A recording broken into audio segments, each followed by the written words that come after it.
Hello? Is anybody there?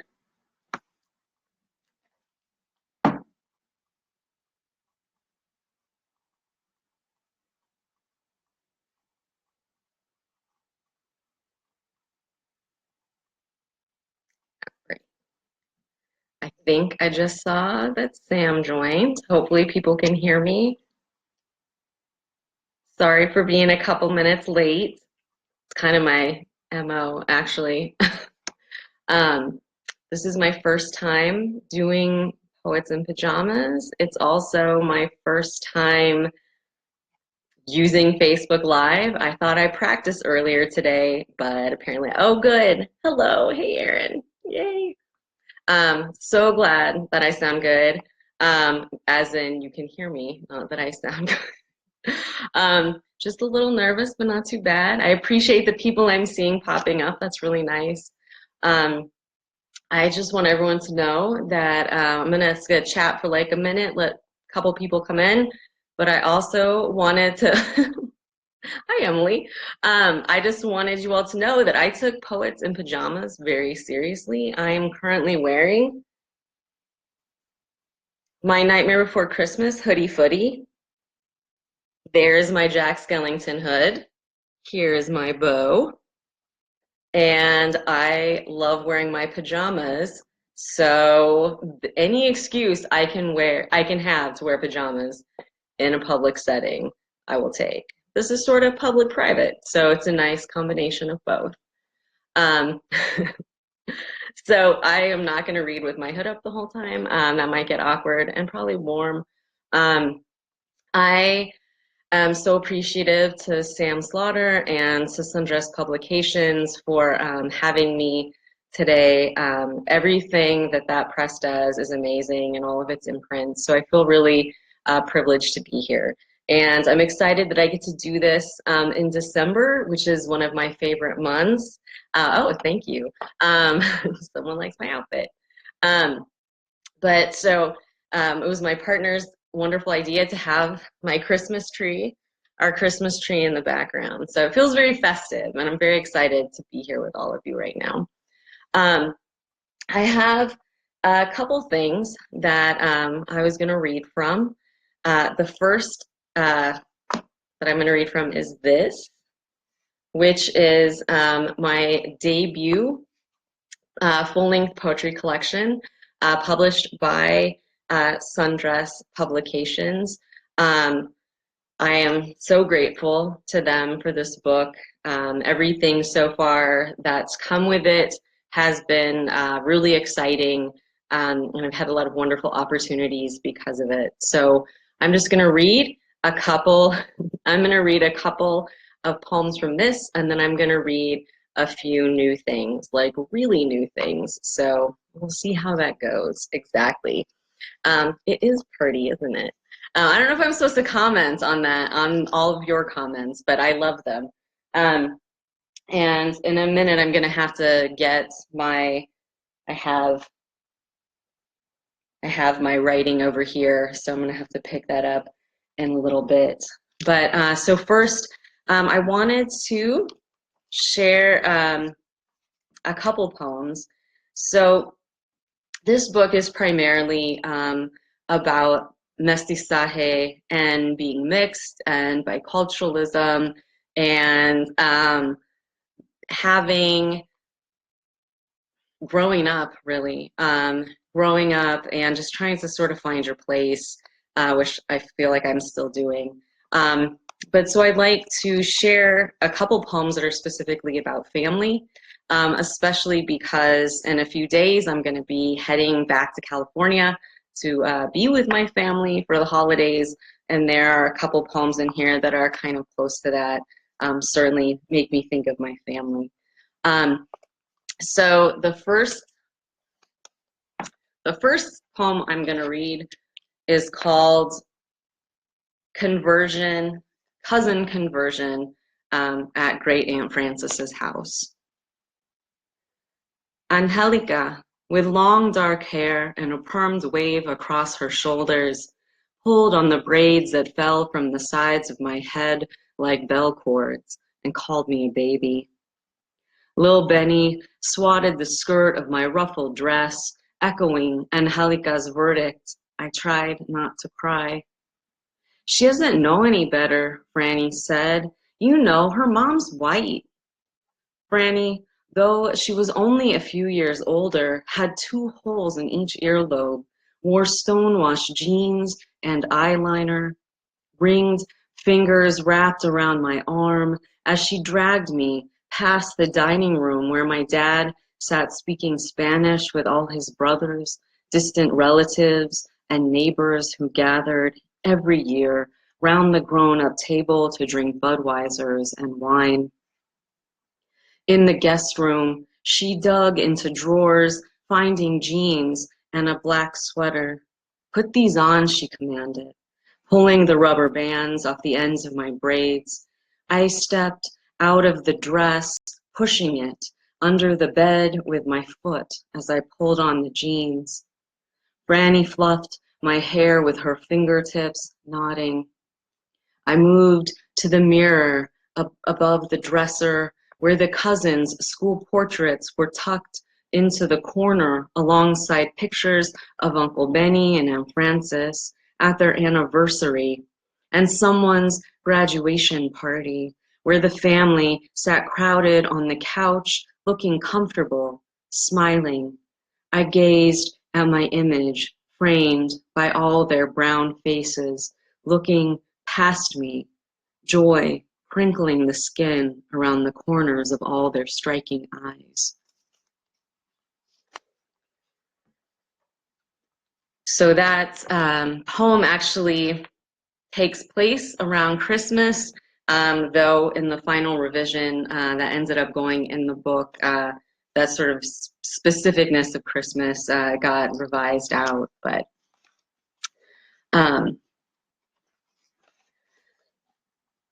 another sort of family celebration poem that I'm going to read. I had the opportunity to do a show called Chapters with Elliot Parker, who's a local writer and wonderful literary citizen who puts on these really great readings and he does these interviews.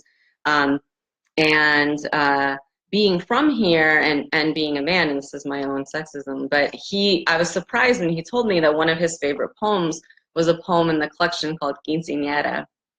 So Quinceañera is, like a debutante ball, kind of. It's sort of a coming of age for young Latino women. And I always sort of wanted one, but it's a complicated and beautiful ceremony. And so I just thought it was so wonderful that someone not necessarily connected to that culture would like this poem so much. And so I thought that I would share it here. Quinceañera. Maria looks like a brown Cinderella as the jeweled hem of her blue satin gown skimmed the floor of the VFW Hall on Belmont. Between the fold-out tables covered in butcher paper that her mom had adorned with candelabra centerpieces from the 98-cent store, Maria and her procession walked in the measured steps of a bridal party. Practica para luego, mi abuela once told me. Behind her, all the boy cousins were crammed awkwardly into stiff suits, the squeak from their brand new shoes echoing off the dingy walls, embarrassing the girl cousins they escorted. The fluorescent lights twinkled, winking off the diamonds in Maria's tiara, which pretended to hold the mountain of dark curls sprayed in place on top of her head. She wore matching heels and makeup, which we never got to do, though we sometimes snuck into her older sister's room and took from the dresser the small cosmetics bag that had a mirror and red lipstick inside. One afternoon, her father came home and found us dancing a counterfeit salsa in the living room our lips like small spring roses.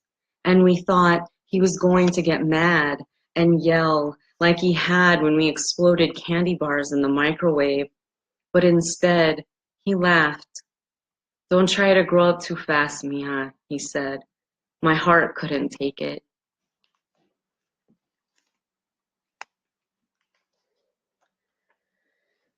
So these are, I'm probably just going to read one more poem from this collection. I love the way the little like faces are going across the bottom. That's really neat.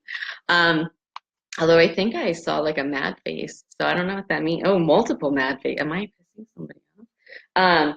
So I'm going to read one more though from this book. I believe it is available. If you like it, it's available on Sundress's website and locally. If you happen to be local, it's in a bookstore and an art gallery in town.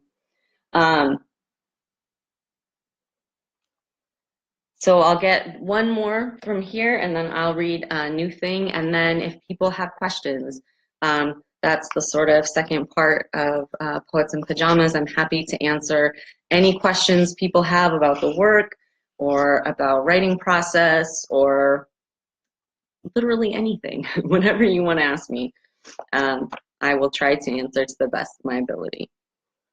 So the last poem I'll read from the collection is for my grandma. It's called Grandma's Hands. Being away from her is certainly one of the hardest parts of living away from home, and so this poem is dedicated to her. Grandma's Hands, for Lupe Chavez. If one were not looking closely, it might appear she was making a half-hearted fist, forgetting to pull down the forefinger and pinky and tuck in the thumb. But upon closer inspection, one would see that was all that was left of those fingers, the skin just above the knuckle folded in on itself like the husk of a tamale. As a child, I would touch her gaudy rings, their costume gems, big enough to consume those half fingers, just to feel the top soft of her hands, so unlike her palms, calloused from pruning pomegranate and orange trees. I imagined the many ways she could have lost the tops of two fingers. In a cannery accident, perhaps, the teeth of a machine no longer content with the taste of aluminum and steel. Or maybe it happened when she was a young girl in Mexico City, playing among the shootings, kidnappings, and bad coyotes, why we never went to visit. What if she were merely tired of this life she was born into and wanted to stop it all? The struggle of being a wife and mother and worker and woman here is backbreaking. Nah, that's only how gabachos with no work ethic think, my uncle says. I think then of her smile, the one that would come with the first light of morning, on the days when my sister and I would sleep overnight on the living room floor across from the statue of La Virgen de Guadalupe, where we were allowed to lay roses. She would gently wipe the sleep from my eyes with one of her whole fingers, lay open her palms before me. I'd lay my right hand in her right hand, my left in her left, her strength enough for both of us. So I mean, it's a funny story to me, but an interesting story is, so she's incredibly excited about this, even though she doesn't really read poetry. And I'm not entirely sure she knows what we do, but it's just so far away from what I knew growing up. And it's funny because she wants a copy of the book to practice reading English. And so I just thought, like, I just am I'm very nervous to give it to her because there's some poems with bad language in it, which she is not going to appreciate. But I wonder how she would react to those poems that are about her. So I guess I'll find out. So I'm just gonna pull up a couple, and I don't want to take up too much of your time. I started a little bit late, so I'm probably just gonna read one or two other poems.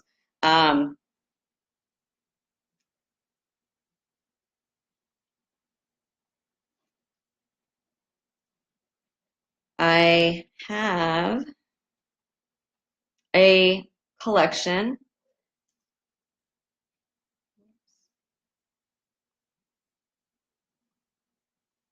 I have a collection that I'm working on called, I'm gonna have to pull it up on my phone, which is a little not as good. Sorry, guys. I have a collection that I'm working on that's pretty close to being done. And I am, it's called This Dark Shining Thing. And it is an extension of the elegiac epistles that were my chapbook. So these are Dear Carol poems. The chapbook that I'm referring to is called All Day Talking. It came out from Dancing Girl Press in 2014, and I thought that I was done with those poems, but it turned out that I just had a lot more in me to say, or to write, to read. So I'm going to actually share the newest poem from that. It's a sectional, it's incredibly new. So if anyone wants to comment on the side, like, oh, that's not working, or yeah, that's working pretty well, I'm totally down with that. So yeah, I'd love your feedback. So all of the poems start with Dear Carol. They are, and again, they're all epistles, so letter poems, and they're all from a singular speaker to the woman that she loves who has died. So, Dear Carol, it turns out you are not the only one who haunts my Spotify playlist. 1.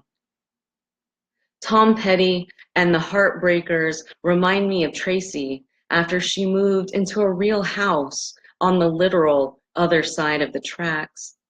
Her new friends also lived in houses with pools for backyards and didn't listen to hip hop. That first visit, we swam and she played Free Falling, a song in which people hear Americana and doomed love, but I understood the emphasis on falling. The freedom is in falling. I doubt you've heard this song, she said, leaning back on those sharp elbows, the dip of exposed stomach quaking in its thinness. Before leaving, I used her bathroom, her very own bathroom, only 7 feet from bed and toilet on either side of the door. I dried my hair and the space between my breasts with the polka dot hand towel hanging on the rack below the window.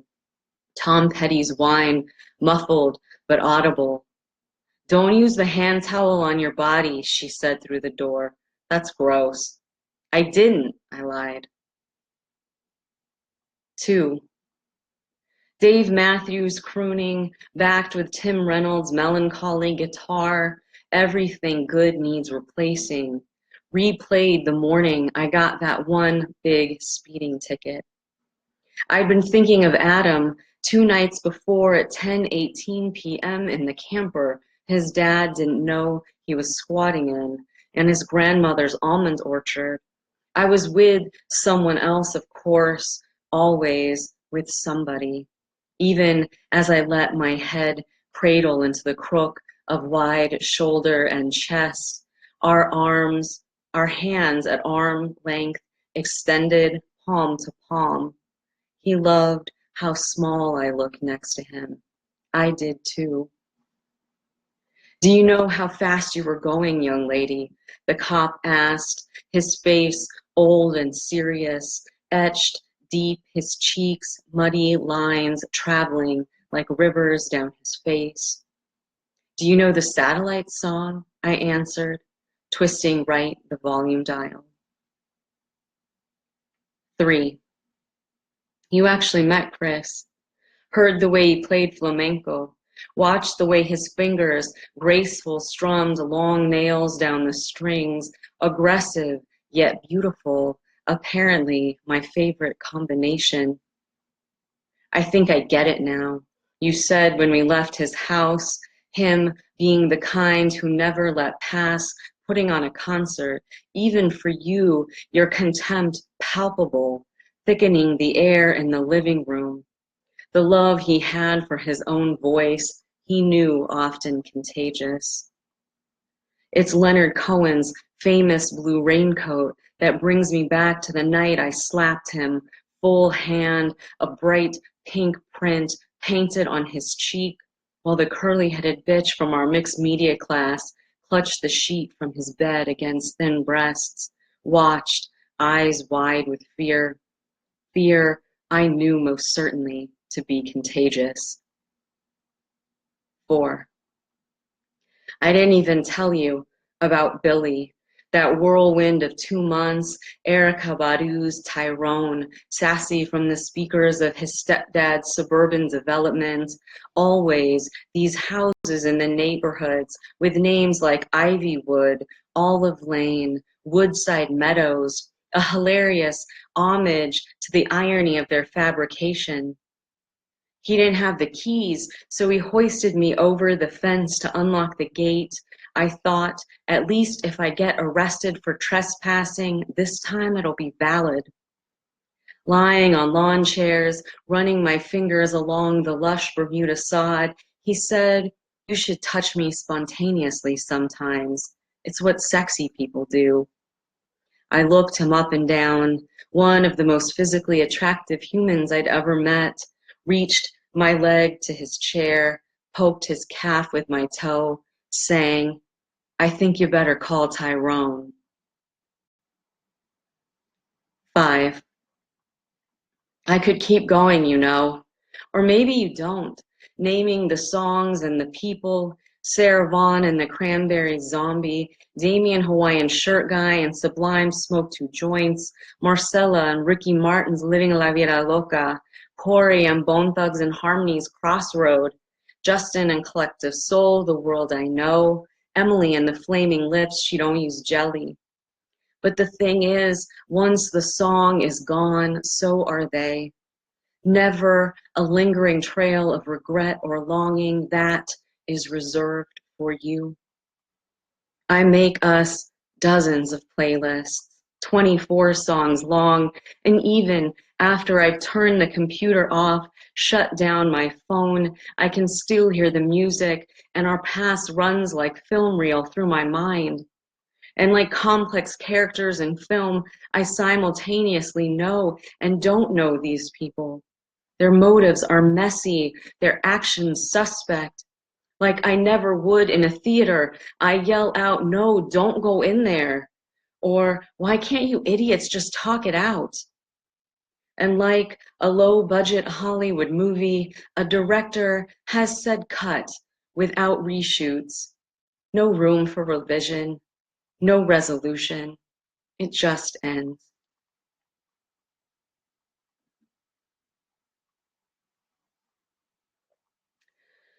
So I'll just go ahead and read one more poem and then I'll open it up to questions if you have any.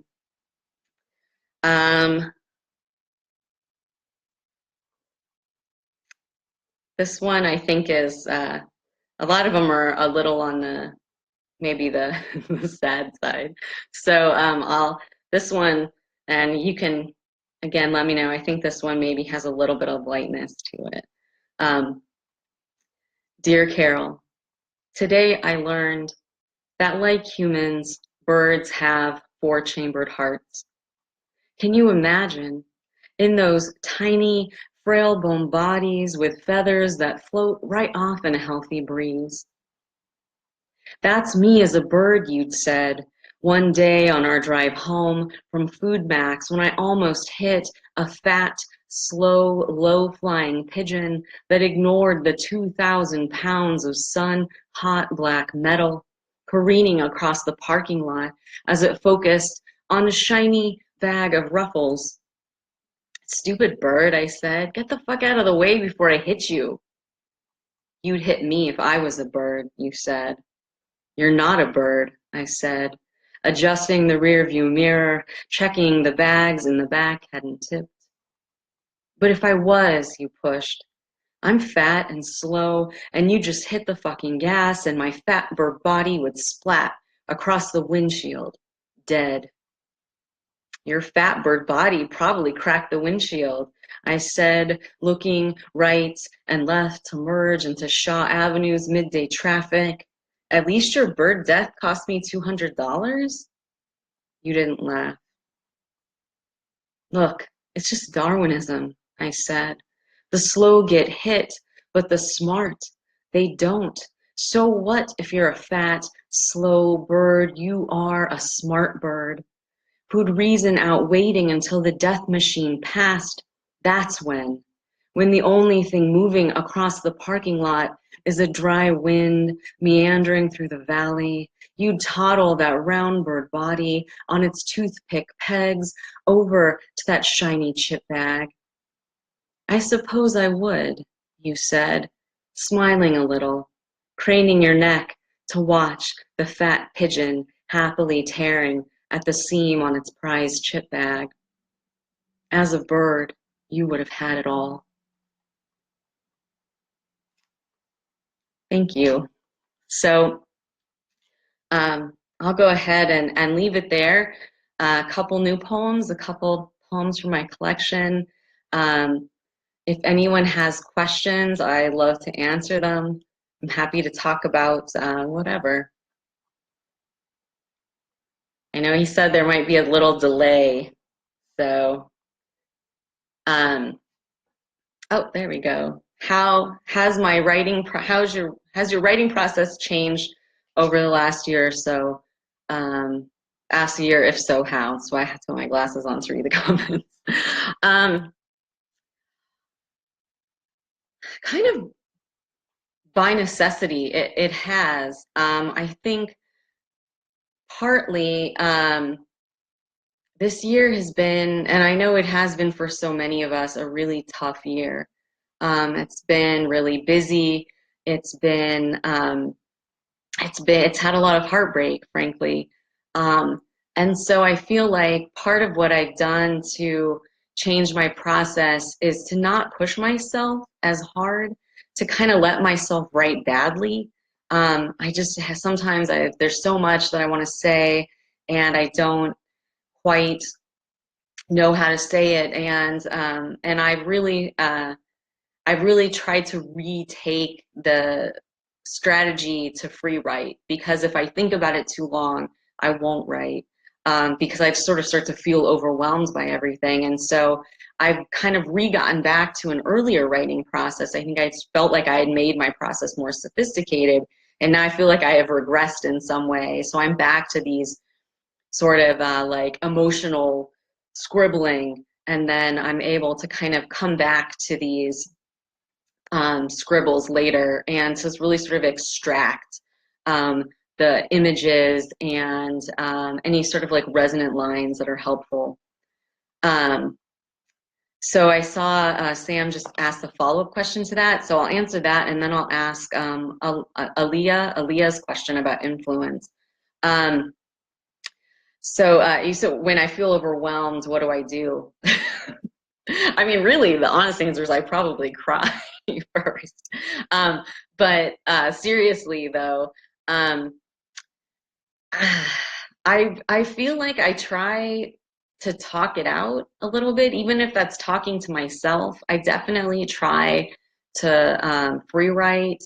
And more lately, I realized how much I'm not going outside. I've with busyness, I've kind of let go of how much walking and biking that I've done in the past. And so when I start to feel really overwhelmed, I'll try to go for a walk. Something about the quietness, or even just the white noise of cars. We live close to like a high traffic area. And so being able to just sort of have quiet away, you know, where I'm not looking at my phone, I'm not looking at a computer, I'm not answering an email. And that's been helpful, and it helps me recenter a little bit, and kind of come back to myself in a way, because I think when I feel most overwhelmed is when I feel like more disassociated. So Aaliyah, what influenced me to write these? I'm assuming these are the Dear Carol poems, since those were the last ones that I read. I originally, I think I've said this in an interview before, so I don't want to repeat myself too much. But oh, good, yes, okay, great. So it started because I was being lazy. It was in a class with Grace Bauer. It was a forms class, and we had to write a form. We could pick any form we wanted. And again, I was being really lazy, and I'm looking through the book of forms, and I'm like, oh, sonnets are hard, sestinas are hard. And then I was like, oh yeah, epistles, that's right. That is that is a form. I'm gonna do that. And then I didn't know what to do. And it was really early in my program, and I was feeling really disconnected from my family and from where I'm from, and in some ways myself, because I felt so different there.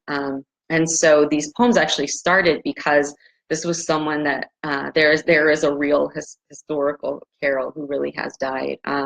And I would talk to her. And so I sort of started as like, I'm just going to talk to this person who reminds me of who I used to be, or how I felt before I got all this education and met people whose lives were totally different from mine. And it just ended up that I just had more things to say, and it's evolved a lot since then. So that's how it started, but that's definitely not what sustained it. It's definitely become more about living with grief and the sort of omnipresence of the dead, and how we keep them with us even when we're changing and moving on, which seems sometimes impossible. Like, how do you keep moving on? But we do. I see there's a question. Is there something else you've been trying to write about, goodly or badly, that you feel the need to get to? Yes, I have a series of turtle poems. I have always been really fascinated with turtles and the native indigenous mythology having to do with the turtle who carried the earth. So the turtle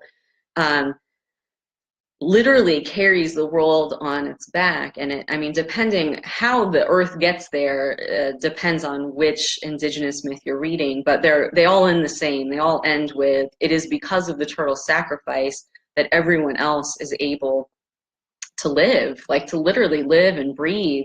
And so I've just been really interested in that sacrifice, and what does that sacrifice feel like? And I had started a series of poems that are called When Turtle Carried the Earth, and I have two parts. One was before he carried the earth, and one is after he carried the earth.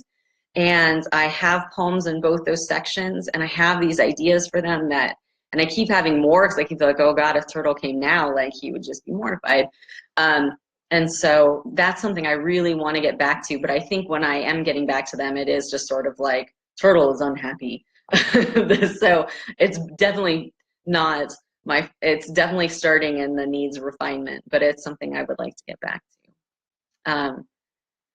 And oh, thank you, Laura. Yeah, I was really lucky that Ted Kruser featured that poem in his American poetry. Is actually, there's another poet named Adrienne Kesters who was his intern at the time, and we were in a workshop together, and she very graciously said, I think Ted would want to put this in his column, and I was like, wow, okay, that sounds awesome. And he did, like, but it's thanks to her. I don't know. I would never have thought to give it to him to do that, especially then. So that was really nice. Thank you. Are there any other questions? Seems like it's gone quiet. So thank you again. I'll just 1 second and then I probably let it go since I know that I went over a little bit. Oh, hey, Jess. My students are watching this. That's really sweet. And I know they're not even required to at this point because classes ended. Grades are due tomorrow though, so maybe so maybe they think it's gonna make a difference. It won't, but you guys are good, so it's fine. But so yeah, I'm really excited to do this reading. This is such a cool idea. I really enjoy it. And if there are no other questions, thank you again. It's been fun. All of these like laughy smiley faces. This is really fun. Thank you again, Sam, and thank you, Erin, for everything you're doing and all the people who work on Poets in Pajamas. And thank you all for sharing your Sunday evening with me. I've really enjoyed it. Thank you.